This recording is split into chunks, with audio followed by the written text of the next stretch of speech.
사도신경으로 우리의 신앙 고백하도록 하겠습니다. 나는 전능하신 아버지 하나님 전지의 창조주를 믿습니다. 나는 그의 유일하신 아들 우리 주 예수 그리스도를 믿습니다. 그는 성령으로 잉태되어 동정녀 마리아에게서 나시고 본디오 빌라도에게 고난을 받아 십자가에 못 박혀 죽으시고 장사된 지 사흘 만에 죽은 자 가운데서 다시 살아나셨으며 하늘에 오르시어 전능하신 아버지 하나님 우편에 앉아 계시다가 거기로부터 살아있는 자와 죽은 자를 심판하러 오십니다. 나는 성령을 믿으며 거룩한 공교회와 성도의 교제와 죄를 용서받는 것과 몸의 부활과 영생을 믿습니다. 아멘. 자리에 앉으셔서 찬송가 31장 찬송 부르겠습니다.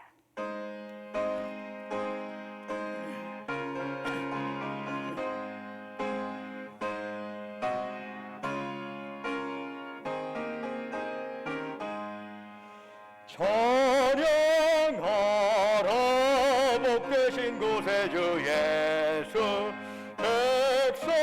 백성들아 사랑을 전하세 경배하라 하늘의 천군과 천사 주님 앞에 영광을 돌리세 목자같이 우리를 지키시고 종일 봄에 늘 안아주시니 찬양하라 높으신 권세를 찬양 찬양 찬양 영원히 드리세 찬양하라 복되신 구세주 예수 근서히 대신 죽임을 당했네 구주 예수 영원한 구원의 소망 경배하며 겸손히 절하세 찬양하라 우리 죄 지신 예수 그의 사랑 한없이 크셔라 찬양하라 높으신 권세를 찬양 찬양 찬양 영원히 드리세 찬양하라 복되신 구세주 예수 천사들아 즐겁게 찬양해 구주 예수 영원히 다스리시니 면류관을 주 앞에 드리세 구주 예수 세상을 이기시고 영광 중에 또다시 오시리 찬양하라 높으신 권세를 찬양 찬양 찬양 영원히 드리세 예배를 위해서 이재준 장로님이 나오셔서 기도하십니다.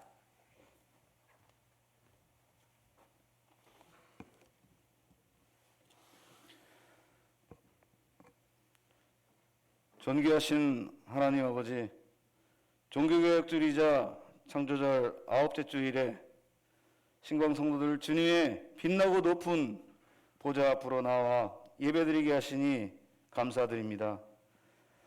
이 시간 온 마음 다해 찬양과 경배를 드리오니 홀로 영광 받아 주시옵소서. 하나님 아버지, 지나온 한 주간 세상에 살면서 합당치 못한 언행으로 많은 죄를 지었음을 고백하오니 용서하여 주시옵소서. 주님의 길이 아님을 알면서도 어긋난 길을 선택하려는 어리석고 미련한 저희를 용서하여 주시고 이 예배를 통해 다시 우리의 삶을 주님께 온전히 맡기도록 도와주시옵소서. 거룩하신 하나님, 주님의 거룩하심으로 저희를 주님의 몸된 교회를 위해 헌신토록 복내려 주시옵소서. 그간 코로나로 인해 많은 제약들이 있었지만 하루속히 예배가 회복되어 기쁜 마음으로 교회를 위해 헌신하고 사랑을 나누며 그리스도의 향기가 널리 퍼질 수 있도록 역사하여 주시옵소서. 작은 일에도 충성을 다해 주님께 칭찬받고 하늘의 복을 누리는 우리 신광 성도들 되게 하여 주시옵소서. 종교개혁주의를 맞아 믿음의 선진들이 걸어갔던 길을 따라 교회를 사랑하고 남을 탓하기보다는 내 자신을 먼저 돌아보며 또 교회 안에서도 하나님보다 더 높이 되어 있는 것들을 과감히 개혁하는 우리 교회가 되게 하여 주시옵소서. 신광교회를 사랑하시는 주님, 오늘은 우리 교회에 세 분의 장로님이 하나님 나라를 섬기고 확장하고자 새롭게 세움을 받는 장로 임직과 그간의 시무장로로 교회와 교우를 위해 헌신하고 섬김을 다해 오신 김병엽 장로님을 원로 장로로 취대하게 되었습니다. 임직하시는 장로님들이 맡겨주신 사명을 잘 감당하여 하나님 기뻐하시는 선한 일들을 행하게 하시고 원로 장로로 추대되시는 김병엽 장로님에게도 더욱더 건강을 허락하시어 이후로도 기도로 교회와 성도를 지원하는 장로님이 되어주시기를 기도드립니다. 이 시간에 말씀을 들고 서신 이순태 담임 목사님에게 성령님 인도하시어 목사님을 통해 전해주시는 말씀이 흔들렸던 우리의 마음과 생각이 하나님에게로 다시 고정되게 하여 주시옵소서. 이 모든 말씀을 사랑이 많으신 예수님의 이름으로 기도드립니다.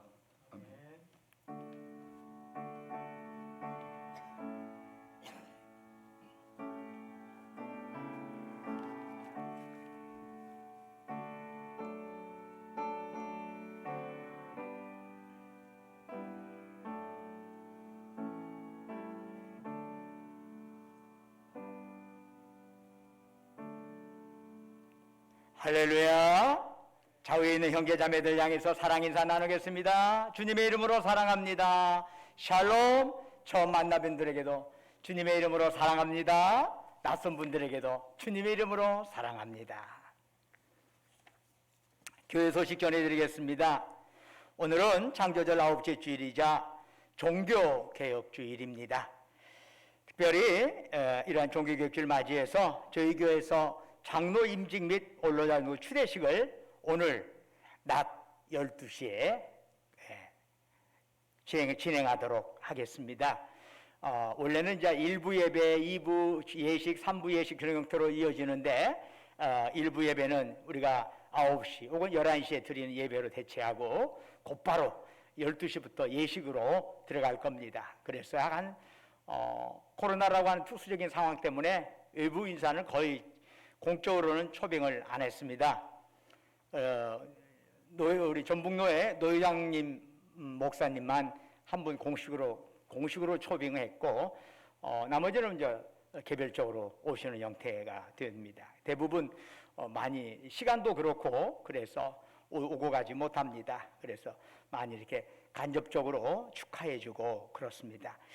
특별히 오늘 일부 예배에 참여하신 분들은 이따 나가시면서 물론 12시에 참여하시면 더 좋겠지만은 참여하시 못하면 기념품 하나씩 받아가시면 되겠습니다. 시무장로 되시는 분들이 마음을 아파서 거기에 기념품 여러분에게 드리게 되었습니다. 전국 장로대회 제40회가 11월 23일부터 3일 동안에 홍천에서 개최가 됩니다. 여기에 참여하기를 원하시는 장로님들은 저에게 미리 알려주시면 되겠습니다. 지난주에 우리 최필옥 집사님 남편 되시는 임병준 성도님께서 소천을 하셨습니다. 85세로 여러 가지 이렇게 힘들어 하시다가 요양병원에 계시다가 영원 부름 받았는데 모든 절차가 주님의 은혜 가운데 잘 마무리되었습니다. 그래서 저희 교회에서 모든 걸 함께 참여해서 모든 장례 잘 도와드렸습니다. 감사드리고 혹시 개별적으로 만나신 분들은 제표로 집사님 위로해 주시면 감사하겠습니다. 전북 CBS 방송 창립 60주년이에요. 올해가. 그래서 주여 나를 보내소서라고 하는 특별 복음 생방송을 11월 1일 11시부터 1시간, 한 1시간, 2시간 정도 이렇게 진행을 한다고 합니다. 여러분 전북 CBS 생방송 스튜디오에서 한다고 그러니까 여러분들이 어떤 선교의 마인드를 갖고 있고 좀 더 참여했으면 좋겠다 하는 분들은 시간 잘 알아셔서 11월 1일 날 염두에 두시면 되겠고요. 특별히 또 전북 CBS 창립 60주년을 맞이해서 방송에서 성경 필사본 전시회를 한다고 합니다. 11월 1일부터 14일까지 전북 CBS 전시실 제1층에 가면은 아주 널찍하게 필사도 여러 가지 형태로 필사하신 분들이 참 많아요. 그냥 자그마한 깨알 같은 글씨로 해가지고 자그마한 성경책으로 만들어내신 분도 있고, 한자로 이렇게 해가지고 성경을 필사하신 분도 있고, 아주 여러 형태인데 여러분들이 가서 보시면 좀 많은 자극을 받을 수 있지 않을까. 이렇게도 성경을 귀중히 여기고 이렇게 하는구나. 그냥 읽는 것과 쓰면서 읽는 것과는 많이 차이가 있어요. 그래서 우리 교우들 중에서도 필사하시고 이미 끝내신 분들도 있고 그렇습니다만은 여러분들도 한번 다른 분들은 어떻게 하는가 좀 더 이렇게 필사에 대한 견문을 좀 넓힐 수 있는 기회가 되지 않을까 이렇게 생각이 됩니다. 유념해 주시고요. 나머지는 주보를 참조해 주시고 찬송가 585장 부르시면서 하나님께 예물 드리겠습니다.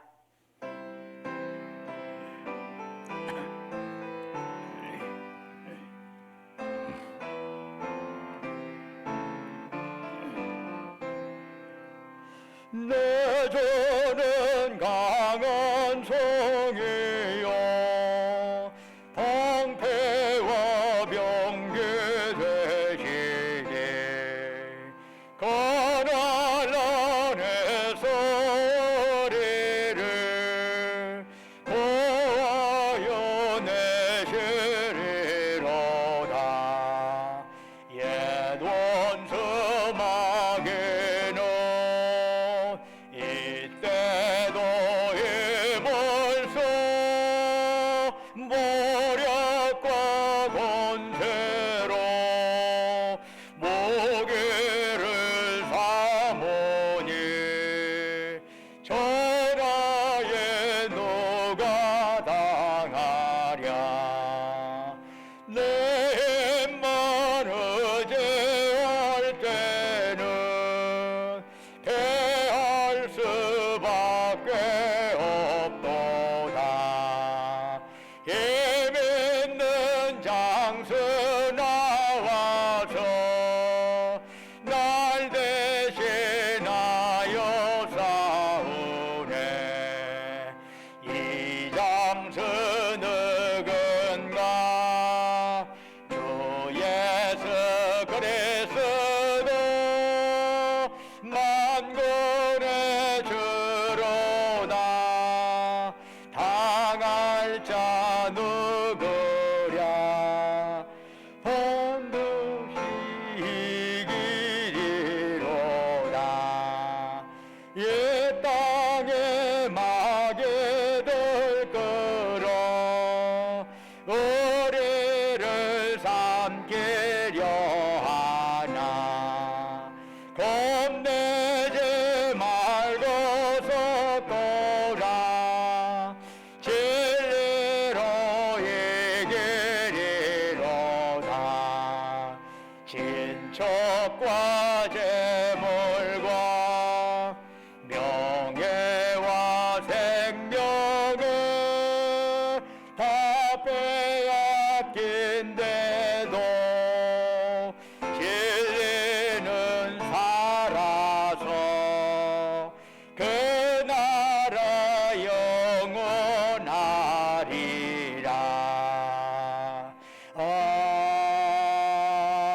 아멘. 은혜와 사랑이 충만하신 아버지 하나님, 오늘도 거룩한 성의를 저희들에게 허락하시고 이곳으로 지금까지 보살피시고 인도하신 주님, 이 시간 저희들 주님을 낭망하면서 우리의 마음과 뜻과 정성과 힘을 다해 주께 예배드리오니 이 시간 오직 주님만이 우리가 드리는 찬양, 영광 홀로 받으시옵소서. 아버지 하나님, 참으로 저희들이 드리는 이 예배가 하늘에는 영광이요 예배드리는 우리 모두에게 은혜와 기쁨 충만한 자리가 되기를 원합니다. 무엇보다도 사모하는 심령으로 고개 숙인 주의 백성들에게 이 시간 성령으로 충만하게 역사하여 주셔서 우리의 연약한 영역이 강건해지게 하옵시고 우리의 얽히고 설킨 문제가 이 예배를 통해서 해결받는 역사가 일어나게 하옵소서. 아버지 하나님, 지난 한 주간도 주님의 은혜 안에 살게 하시고 어느 거룩한 성일 맞이하여 주 앞에 나올 때 정말 우리의 정성을 담아 소중한 물질을 주께 바치게 하심을 감사드립니다. 주께서 우리에게 베풀어 주신 그 사랑, 그 은총 생각하면서 예물 드려오니 주여 받으시고 바치는 심령 후에 큰 복을 내려 주옵소서. 11조로 주께 바칩니다. 범사에 감사해서 범사감사금 드립니다. 우리의 삶의 여정 곳곳에 하나님의 손길을 기억하면서 각가지 제목으로 특별감사금 드립니다. 매주마다 주님과 약조했던 주정금 바칩니다. 너희는 땅끝까지 가서 내 증인 되어라. 주의 말씀 가슴에 새기면서 해성경금, 국내성경금 드립니다. 우리 주변에 어려운 이웃들, 특별히 코로나로 인해 힘들어하는 이웃들을 생각하면서 국민의 마음 담아 사랑 나눔원금 바칩니다. 또한 각자의 처지와 형편에 따라 아버지 하나님께 서운하며 간구하며 예물 드리오니 주여 받으시고 바치는 심령 후에 큰 복을 내려 주옵소서. 아버지 하나님, 지금까지 저희 전주 심관계를 보살피시고 인도하신 주님, 참으로 이 코로나 이후에 그 여러 가지 변화되는 이런 상황에서 적절히 대응하여 정말 구원의 방주의 역할로 빛과 소금의 역할을 제대로 감당할 수 있도록 저희 교회를 붙드시고 인도하여 주옵소서. 무엇보다도 이단 사설들이 판을 치는 세상에서 참으로 우리 믿음의 사람들이 말씀의 뿌리를 내서 흔들리지 않도록 주께서 도우시고 인도하여 주옵소서. 특별히 이러한 교회 여러 시설 노화를 안타까이 여기면서 주님 앞에 시설원금 작정하여 헌물한 자들에게도 하늘의 복으로 가득 채우시옵소서. 그 밖에 고추로, 목소리로, 몸으로 여러 형태로 이름도 없이 빛도 없이 헌신하고 헌물하는 그들을 기억하여 주옵시고 그들의 섬김 받으시고 하늘 상급으로 가득 채워 주옵소서. 아버지 하나님, 원컨대 이 예물 쓰이는 곳곳마다 복음의 역사가 왕성하게 하시고 주님 영광 크게 드러나게 하옵소서. 원하옵건대 우리가 이 땅에 살아가는 동안에 행여 물질로 인하여 고통당하지 않게 하시고 행여 물질로 인하여 교만하지도 않게 하소서. 오직 주신 물질, 주신 생명, 주신 건강, 주신 은사 가지고 주께서 우리 영혼 부르시는 그날까지 이 땅에 살아있는 동안에 죽도록 하나님께 충성하며 이웃을 섬기며 나누며 살아가게 하옵소서. 주 예수 그리스도의 이름으로 간절히 기도드립니다. 아멘. 오늘 주신 하나님 말씀 요한복음 14장 7절에서 11절까지의 말씀이 되겠습니다. 신약성경 171쪽입니다.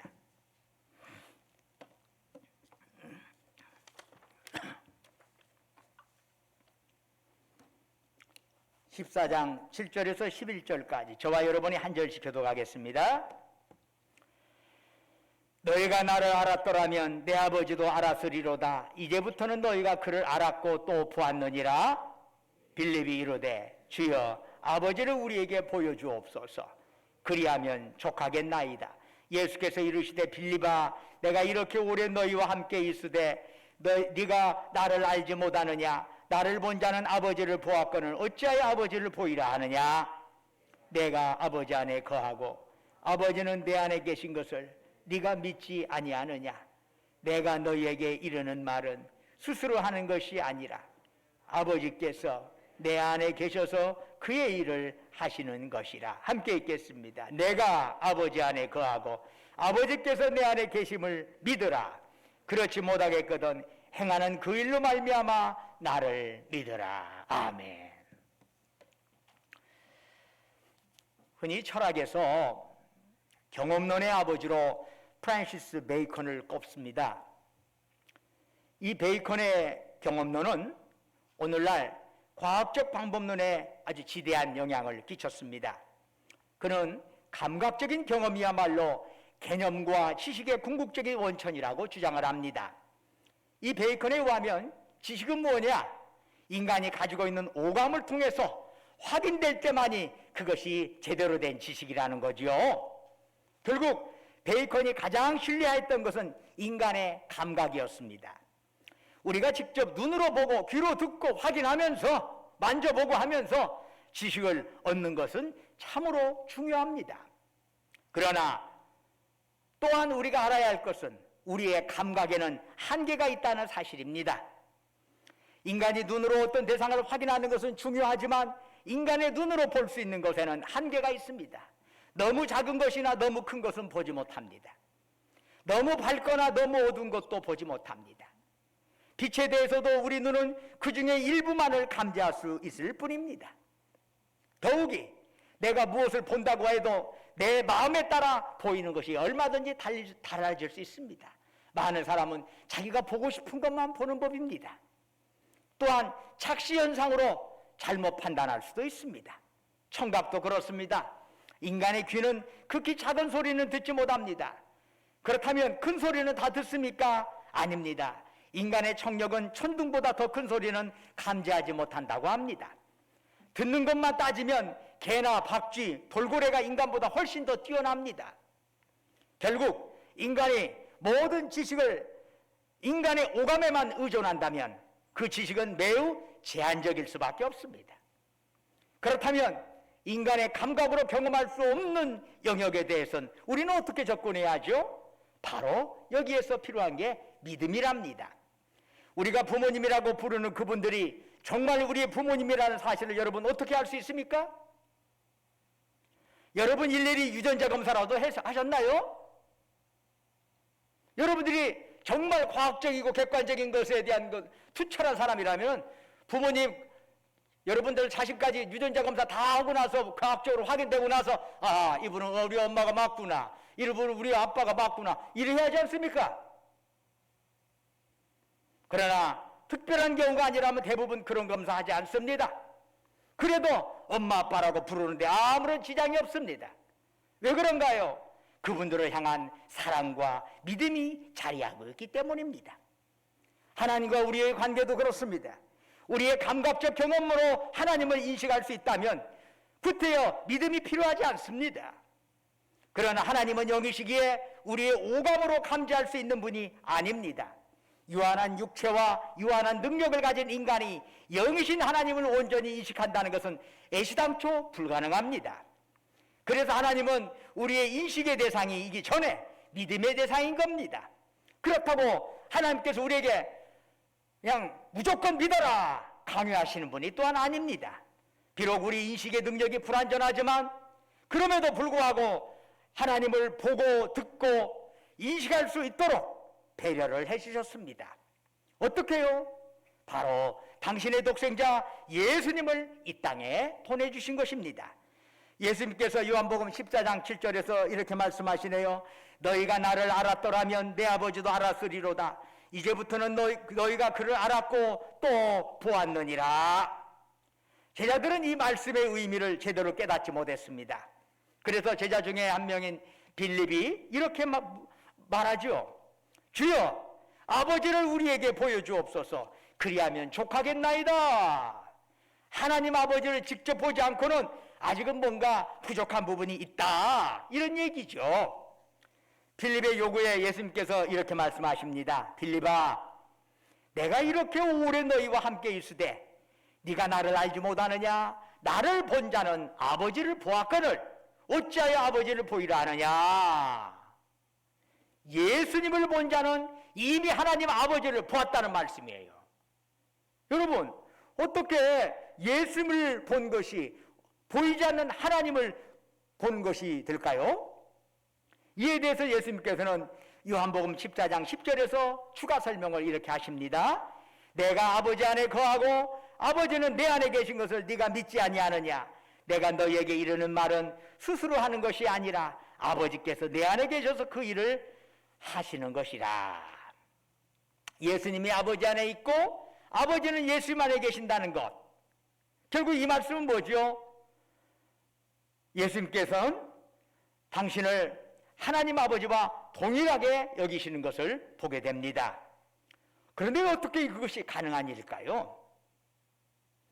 요한복음 1장 18절은 예수님을 아버지 품속에 있는 독생하신 하나님 이렇게 묘사합니다.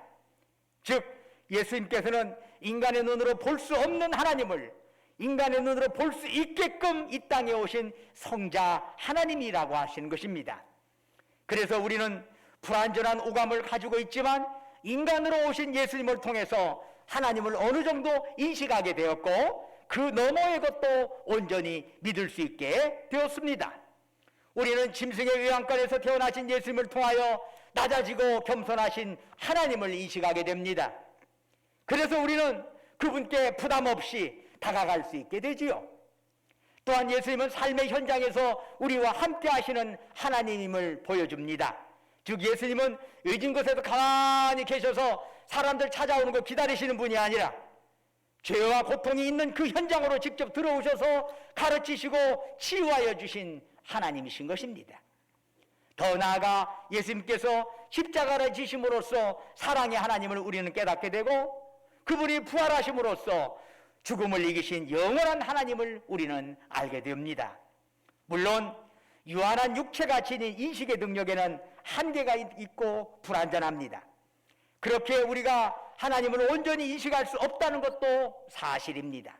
그러나 부족한 인식 능력이지만 예수 그리스도를 통해서 인식하게 된 하나님만으로도 인식할 수 없는 그 너머의 모든 것을 우리는 충분히 믿을 수 있답니다. 우리의 오감으로 확인할 수는 없지만 주님 때문에 창조주 하나님, 무소부재하신 하나님, 전능하신 하나님을 우리는 믿을 수 있답니다. 그것이 바로 올바른 믿음이죠. 그렇다면 우리는 우리가 믿는 하나님을 어떻게 기쁘시게 할 수 있을까요? 우리는 어떻게 하나님께 영광을 돌릴 수 있을까요? 그것은 보이는 하나님이신 예수님을 닮아가는 것입니다. 바로 이것이 교회의 본질이요 교회 개혁의 방향이라 할 수 있습니다. 오늘은 종교개혁 504주년을 맞는 종교개혁주일입니다. 타락한 중세 로마 가톨릭 교회는 진리의 시계가 멎은 깊은 밤이었습니다. 교회는 어느 방향으로 나가야 할지 분간조차 불가능한 흑암의 터널에 갇혀 있었습니다. 당시 로마 가톨릭 교회가 생명력을 상실한 이유는 여러 가지가 있겠지만은 어느 사학자는 유럽 대륙을 휩쓴 흑사병을 주요 이유로 지목하기도 합니다. 14세기 유럽 인구 가운데 무려 3분의 1이 흑사병으로 목숨을 잃었습니다. 그 무서운 전염병으로 죽은 사망자의 시신 수습은 전적으로 사제들의 몫이었습니다. 자연히 흑사병에 노출된 사제들의 감염 사망률이 일반인보다 월등하게 높았습니다. 그 결과 사제직은 사람들이 지원을 꺼리는 위험 직종이 되고 말았습니다. 로마 가톨릭 교회는 거대한 체계를 유지하기 위하여 흑사병으로 죽어간 사제들의 빈자리를 무자격자로 메꿨습니다. 자격 따지지 않고 먼저 사제 서품부터 준 뒤에 그 후에 사제 교육을 받게 한 것이죠. 그러다 보니까 당시 로마 가톨릭 교회 미사에서 사용되는 라틴어 성경을 읽지 못하는 사제들이 등장하게 됩니다. 성경을 모르는 사람들이 사제가 되어서 미사를 드리니 교회가 타락하지 않는다면 그것이 오히려 더 이상한 일이 아닐까요? 당시 가톨릭 교회는 또한 인간이 스스로 죄값을 치르고 죄사함을 받을 수 있다고 하는 보석 교리를 만들었습니다. 그 중에서 대표적인 것이 바로 면죄부입니다. 돈을 대고 면죄부를 사기만 하면 어떤 죄든 용서를 받는다는 것입니다. 이러한 교리를 통해서 로마 가톨릭 교회는 많은 돈을 벌어들이면서 부패하게 됩니다. 교회가 돈을 좋아하면 타락하게 되어 있어요. 교회가 돈에 의해서 휘둘리면 결국에는 냄새나게 되어 있어요. 그런데 당시에 성경을 모르는 사제들은 무엇이 잘못됐는지 조차 몰랐던 거지요. 이처럼 교회가 죽음에 직면했을 순간에 1517년 10월 31일 마르틴 루터는 그 유명한 95개조 반박문을 발표합니다. 그 반박문의 제1조는 다음과 같습니다. 우리의 주님이자 선생이신 예수 그리스도께서 회개하라 말씀하셨습니다. 이것은 그리스도인들의 삶 전체가 회개하는 삶이어야 함을 의미하는 것입니다. 루터는 반박문에서 먼저 회개를 촉구하였습니다. 회개를 의미하는 헬라어는 메타노에오입니다. 이것은 죄악의 길에서 방향을 유탄하며 예수님을 향하는 것입니다. 우리의 믿음은 회개로부터 시작됩니다. 예수님을 향해 돌아서는 삶의 변화 없이 그 어떤 것도 회개는 가짜입니다. 루터는 95개조 반박문 제6조에서 교황은 하나님께서 죄를 사하셨다는 것을 선언하거나 확증하는 것 외에는 그 어떤 죄도 면제할 수 없다라고 선언합니다. 이것은 당시 로마 가톨릭 교회가 중시한 보속교리를 전면 부정하는 것이었습니다. 그러면서 루터는 우리의 구원은 오직 주님을 믿음으로써만 가능하고 우리의 신앙은 오직 말씀의 뿌리를 내려야 하고 오직 은혜 안에서만 구원받을 수 있다는 사실을 천명하였던 것입니다. 교회는 교회의 주인 되시는 하나님의 말씀을 믿고 따르는 것을 그 지극히 당연하게 여겨옵니다. 그러나 여러분 신구약 성경을 한번 보십시오. 하나님을 믿는 무리가 항상 하나님의 말씀을 바르게 믿고 따르는 경우가 과연 얼마나 될까요? 지난 2000년간 교회의 역사를 보더라도 그렇습니다.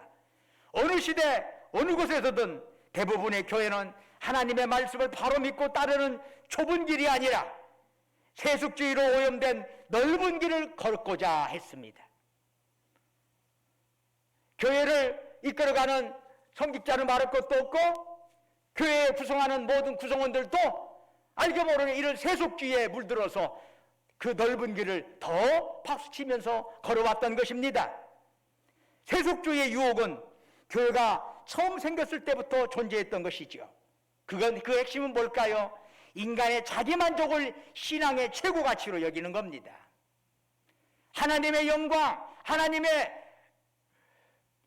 놀랍게 하나님의 기쁨이 되자 얘기를 합니다마는 궁극적인 가치에 자기 자신이 있다면 이게 바로 세속주의의 핵심이에요.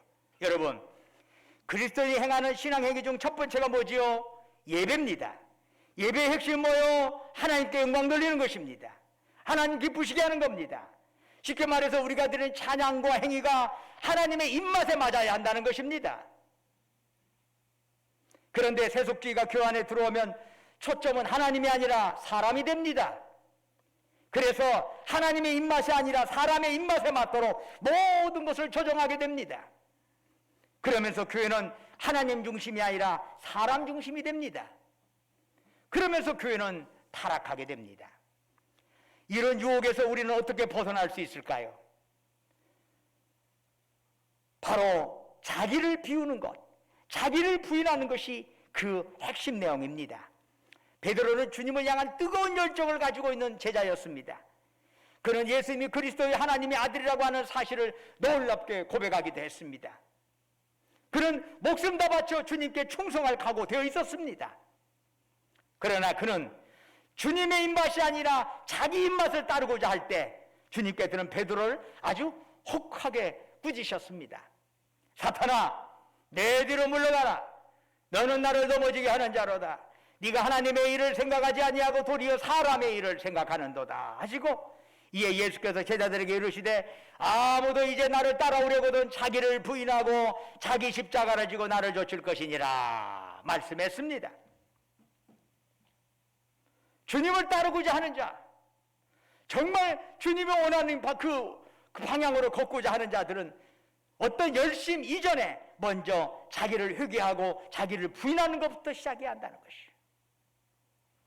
그러지 않으면 그 열성으로 인하여 오히려 주님과 더 반대 방향으로 갈 수가 있어요. 방향이 제대로 정해져야지. 서울 가기로 한다면 서울로 자동차의 방향을 정해놓고 가야지. 서울 간다고 하면서 남쪽으로만 열심히 달리면 어떻게 서울에 갑니까? 열심히 했다고 그래도 박수라도 쳐줘야 합니까? 어리석은 짓이고 멍청한 짓이요. 천천히 가더라도 방향이 제대로 되어 있어야 어떻든 서울을 가는 것이지. 바로 내 뜻보다 하나님의 뜻을 묻고 하나님의 뜻을 따라가는 것이 바로 신앙에 있어서 핵심이라 할 수 있습니다. 교회의 직분도 그렇습니다.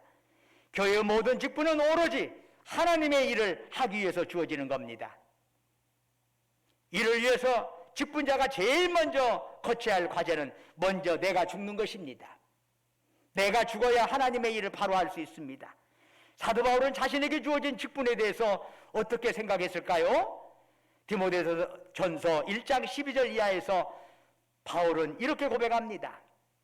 나를 능하게 하신 그리스도 예수 우리 주께 내가 감사함은 나를 충성되이 여겨 내게 직분을 맡기심이니 내가 전에는 비방자여 박해자여 폭행자였으나 도리어 긍휼을 입은 것은 내가 믿지 아니할 때 알지 못하고 행하였습니다. 우리 주의 은혜가 그리스도 예수 안에 있는 믿음과 사랑과 함께 넘치도록 풍성하였도다. 미쁘다 모든 사람이 받을 만한 이 말이여 그리스도 예수께서 죄인을 구원하시려고 세상에 임하셨다 하였도다. 죄인 중에 내가 괴순이라. 그러나 내가 긍휼을 입은 까닭은 예수 그리스도께서 내게 먼저 일체 오래 참으심을 보이사 후에 주를 믿어 영생 얻는 자들에게 본이 되게 하려 하심이라. 영원하신 왕 곧 썩지 아니하고 보이지 아니하고 홀로 하나이신 하나님께 존귀와 영광이 영원 무궁하도록 있을지어다. 아멘. 하나님이 나에게 직분을 맡기신 건 왜 그러냐? 내가 능력이 많아서냐? 절대 아니라는 거예요. 그러면 왜 하나님께서 죄인 중에 괴수인 나를 들어 쓰셨느냐? 아하, 저런 바울도 구원을 얻은 것 보면, 하나님이 쓰시는 것 보면은 나도 희망이 있구나, 이렇게 생각하도록 하기 위해서 바울을 택하셨다는 것입니다. 교회의 모든 직분은 하나님께서 얼마나 영광스러우신가, 얼마나 은혜우신가를 드러내는 데 그 목적이 있습니다. 결국 교회의 직분 맡은 자들, 하나님 교회의 봉사를 맡은 모든 사람들이 증명해야 할 건 뭐지요? 자기 자신의 탁월성이나 능력이 결코 아닙니다. 오직 나를 통해서 하나님의 은혜, 하나님의 사랑이 드러나야 합니다. 나는 뒤로 사그라져야 합니다. 내가 드러나면 안 됩니다. 하나님 드러나고 나는 그냥 그림자 속에 있어야 합니다.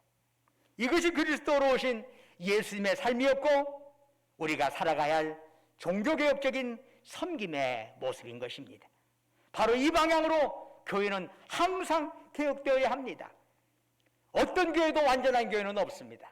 그렇다면 교회는 본질적으로 항상 개혁되어야 제대로 된 교회인 것입니다. 사랑하는 여러분, 코로나로 인하여 교회가 많이 침체되었습니다. 예배가 침체되었고 또한 사람들의 모임이 멀어졌습니다. 이제 다시 한번 우리의 마음을 가다듬고 일어서야 하지 않을까요? 이제는 나가 아니라 하나님 주님 중심으로 살아가면서 주님께 영광 돌리는 아름다운 성도들이 되시기를 주의 이름으로 축원합니다. 기도하겠습니다. 은혜와 사랑이 충만하신 아버지 하나님,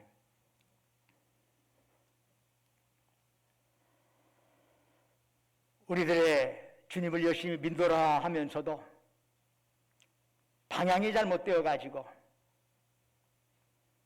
엉뚱한 방향으로 열성을 낼 때가 얼마나 많은지 모릅니다. 오나옵건대 주님이 기뻐하시는 그 방향으로 먼저 나를 내려놓고 나를 부인하고 회개하면서 나아가는 저희들이 되기를 원합니다. 코로나로 인하여 침체된 우리 교회 모든 예배가, 모든 모임이 다시 회복될 수 있도록 주님 도우시고 인도하여 주옵소서. 예수 그리스도의 이름으로 간절히 기도드립니다. 아멘. 다 같이 일어나셔서 찬송가 620장 2절 부르겠습니다.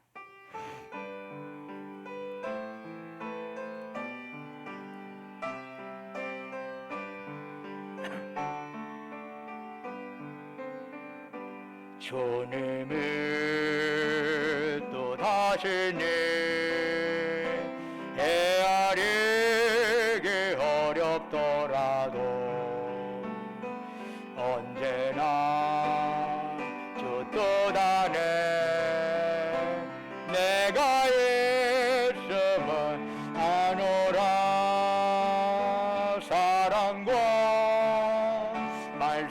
주님 나를 더욱 새롭게 하니 때로는 넘어져도 죄의 승리를 믿노라 이 믿음도 굳세라 주가 지켜주신다 어둠 밤에도 주의 밝은 빛 인도하여 주신다 이 믿음도 굳세라 주가 지켜주신다 어둠 밤에도 주의 밝은 빛 인도하여 주신다.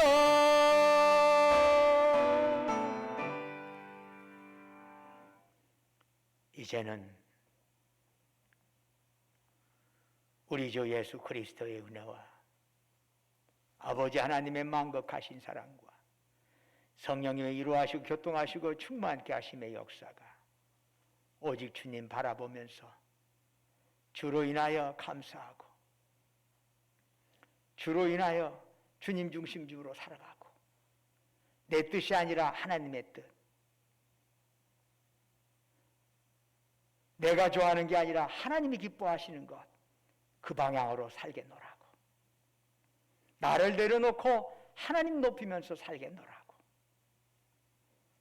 그렇게 섬기면서 살겠노라고 다짐하는 사랑하는 주의 백성들 그들이 속해 있는 가정과 직장과 사업장에 외지에서 공부하느라 직장 다니느라 군 복무를 수고하는 우리 아들 딸들 위해 지금도 영원토록 함께 하시기를 간절히 축원하옵나이다.